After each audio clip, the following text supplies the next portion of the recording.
Well, first of all, this topic of how to get meetings with prospects is probably the number one challenge we hear when we, start a discovery call with our customers and are kind of really zooming into, what are your challenges? And of course, everyone's goal is more money, right? Revenue goals. But when we really dig into it, it really comes down to how is the sales team reaching out and spending most of their time? And when you think about breaking through to an executive who's getting hundreds of generic emails, every week. Actually, there's a stat where I read that decision makers receive about 100 plus sales emails per day.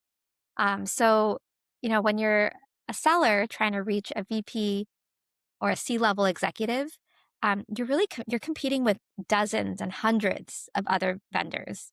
And that traditional sales tactic of just opening your computer at the beginning of the day and just sending out a bunch of emails and just praying that one of those email blasts will result in a response. Those days are kind of gone, right? Even generic LinkedIn messages or like more robotic cold calls, they just are not working anymore because it's such a noisy environment. And Sure. and decision makers have also kind of built walls around themselves, right? And as they should, because no one wants to be kind of constantly bombarded with generic pitches. Um, Yet, knowing this, what's really amazing is every single organization I go into and I talk to the actual sellers and I see what they're doing, they're still glamorizing the fact that, oh, I reached out to 500 prospects today. I sent 500 prospects this pitch deck today of exactly what we do. But newsflash is that one, those emails are not resulting in anything, right? Less than 1% of cold emails actually result in a meeting booked. So just the crazy number that you have to go through to get even a meeting booked. And a meeting book does not even mean, an opportunity at that point. You still have to qualify them. And so calling it a successful day after sending 500 cold emails is just not the right metric that should be tracked also. You really need to think more about the outcome versus just the actual activity that's being done.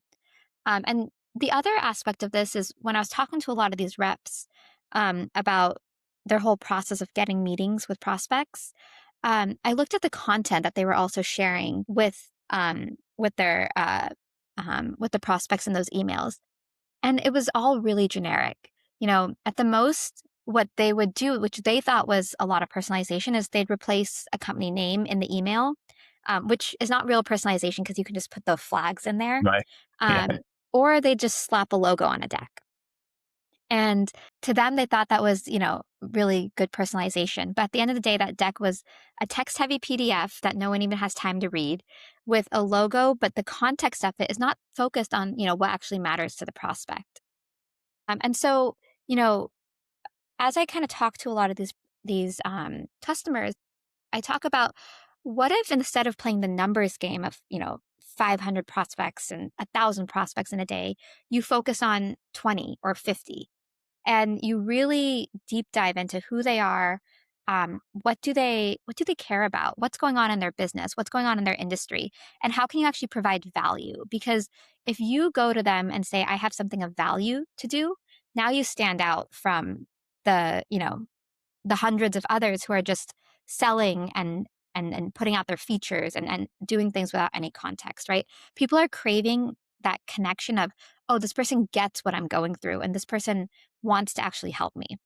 And yes, it takes time to put that together for those 20 or 50. But I also think that in today's day and age, we do have a lot of great tools at our disposal to help us with that.